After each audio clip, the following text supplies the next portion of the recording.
So this arrived on my doorstep a couple of weeks back, and initially I wasn't sure what it was, hence why I've kind of opened it a bit here. But luckily there was a little note inside that kind of gave the game away. And it turns out that what we have here is a watch that I've been pretty excited to take a look at. Now this one's been on my radar for a good while, but there's one reason why I haven't bought one for myself, or at least why I haven't looked at it yet, and we'll get to that in the course of this video. And here we go. This watch is from Seiko. Yeah, thanks to Seiko UK for sending over this review sample. If you want to check out this watch for yourself, you'll find a link to it in the video description. And what we should have here is the new Rotocall watch, which is their digital watch based on an original 80s model. And if you haven't seen it yet, this watch has got a couple of really cool features that certainly make it stand out from the crowd, no doubt. And I actually haven't looked inside this yet, so I've got no idea what version they have sent me.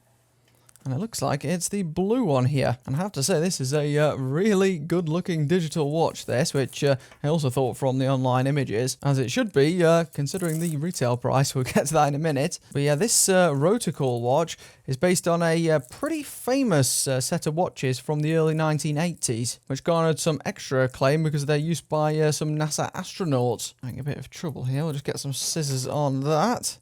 There we go. I think I've read somewhere over 160 different astronauts took these out into space. And to my knowledge, this also went down into Challenger Deep, which is the deepest part of the world's oceans in the Marianas Trench, I think. So this really has hit the heights and the lows. Let's get these last bits of plastic off. And as you can see, this is rather unlike any other digital watch. It certainly has some retro inspiration going on with a design that's very faithful to the original watches. I had a quick look at those online just before I came to film this video, and they do look almost identical, albeit this new one is made of modern materials, as you'd hope for. It does have some obvious advantages. So this is a 316L stainless steel case here, fairly slim as you can see, outside of that pretty cool bezel, which we'll be having a go at in a minute. And it does have a stainless steel bracelet here, seems to be solid links, yeah, outside of the end links at least, but that's still one advantage over the original. From what I could see online, those were just folded links, as was the standard back in the 80s. Clasp here is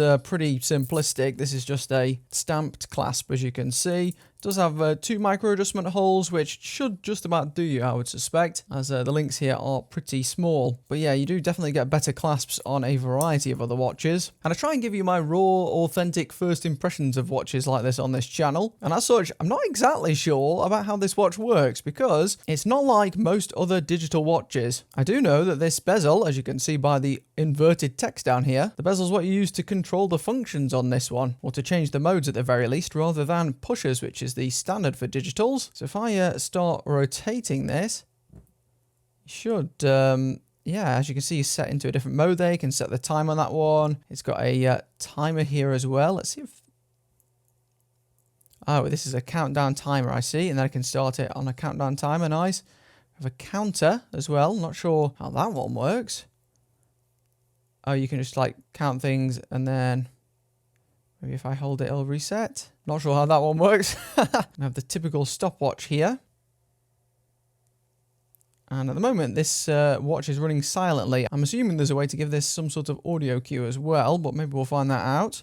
What else have we got here? We've got a dual time function, which might be useful, as well as daily alarms potentially, and then single alarm. Now, as for the bezel mechanism itself, I mean, I think this method of... changing the modes is really, really cool. And the bezel itself definitely has a nice amount of grip in that, and it looks really good. But what I will say is, I'm not sure the click here is quite as tactile as I'd like. I just get the feeling that maybe there could be a bit more of a distinct clunk so that you don't overshoot the mode, because I've already found myself a couple of times just overshooting the rest point. Maybe that's something you get used to, but just feel like maybe it could be a more distinct click. But visually it's good. The display is pretty clear, as you can see. Now these digital... Oh, it's shouting at me. Oh, I think that's because my my countdown timer expired from earlier. I forgot to reset it. So that's pretty useful if you've got ADHD like me and you have to set a lot of timers. But yeah, visually that display looks pretty good and clear, as you can see. Now these do always come through a bit different on my camera than they do to the naked eye. So if I spin it this way, for example, on the camera, it kind of goes invisible. But in reality, you can actually see that quite clearly. That's just due to the filter I've got on the end of the lens here. But yeah, overall visuals are close to as good as most Casio watches. And in some ways, this is better than some of the Casio steel watches, but in one big way, it's not. So this one does have really decent water resistance here. It's got a pretty flat case back, and we'll try this watch on in a minute. So yeah, it's nice and sleek, and it's a screw back too, so you get 10 bar water resistance here, which is better than a lot of Casio watches. And I do wonder as well if you could change the mode underwater if you had to. Not sure why you'd want to, and you probably wouldn't be able to use the pushers, but it wouldn't surprise me if you could use this bezel. But maybe I'll put that on screen if I find out. I also always appreciate these drilled lugs here too, so you can change the strap. Maybe this would work quite well with a silicone band, actually, like a blue silicone for this particular model. Also comes in a bunch of other colours too, which I'll quickly whack on screen for you. And all of them look pretty good. The most visually similar I think I've seen to this watch in terms of that bar coming across the middle is probably some of the RZE digital watches. Their new UTD watch must have taken some inspiration from this. But as a whole, I think stylistically, this one does look better. And it's also smaller too. This watch may be a bit smaller than I envisaged. And after years of pretty large digital watches, I really do appreciate the return of these smaller pieces. And at its very widest point, it's about 36.7 millimeters. I think online it's listed as 37, but lug to lug also quite short, 43.3. And thickness, well, it's going to be a bit boosted because of that bezel, 10.7. But the main case is pretty thin, maybe about 6 millimeters potentially. I wonder if I can get a measurement on that bezel. Yeah, maybe the case is a hair wider than the bezel, 36.6. And it's funny actually because this is one of the first times where on camera the watch actually looks bigger on my wrist than it does in person. In person, this watch I can definitely pull off, whereas on camera, that I don't know, maybe it's because the bezel is rather wide. It just looks bigger on camera for some reason. But yeah, my wrist is 6¼ inches, and definitely no risk of overhang on this one. Has those female end links on the bracelet too, which are quite good at conforming, and the thickness isn't too much of a problem either. Not the absolute thinnest watch I've tried, certainly not the thinnest digital, but it's definitely just about doable. And it does feel nice and substantial as well compared to the plastic watches, which you'd hope for considering the price. Now, yeah, that's the main reason why I didn't pick one of these up for myself when they launched. Because while I thought these watches looked really cool and they've got that unique feature with the bezel as well, which I've not seen anywhere else, this watch was also pushing the boundaries of my price zone. Now, at the time of recording, this watch is currently selling for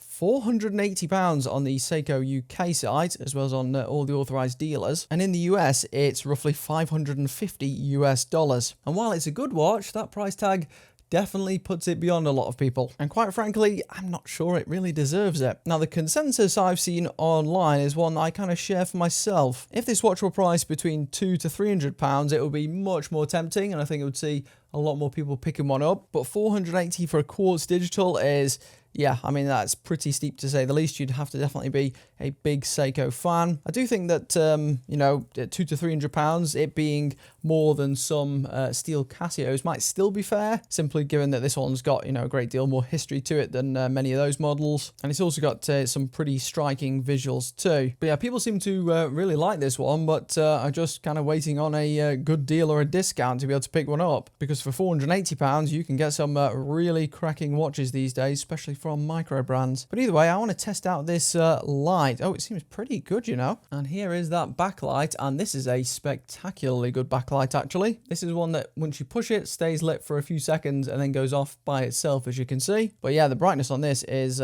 fabulous. No trouble reading the time there at all. So there are my first impressions of this new Seiko Rotocall reissue. The code name of this particular model, by the way, is SMGG21P1. And overall, I really like this watch. I think this is a really cool, fun watch that also looks the part. But the barrier is just the price. You know, this watch also only has a Hardlex crystal for £480. At that price, they really could have gone with a decent piece of sapphire, surely. And it's certainly got some strengths, but unless I was doing wristwatches on YouTube. Not sure even I could personally justify picking one of these up, at least at that price. So yeah, certainly seems to be a wait for a discount watch. Either way, thanks to Seiko UK for sending this over, because I have always been interested in taking a look at one of these, and I'll be giving this a good test over the next couple of weeks. It's linked down below if you do want to check it out for yourself.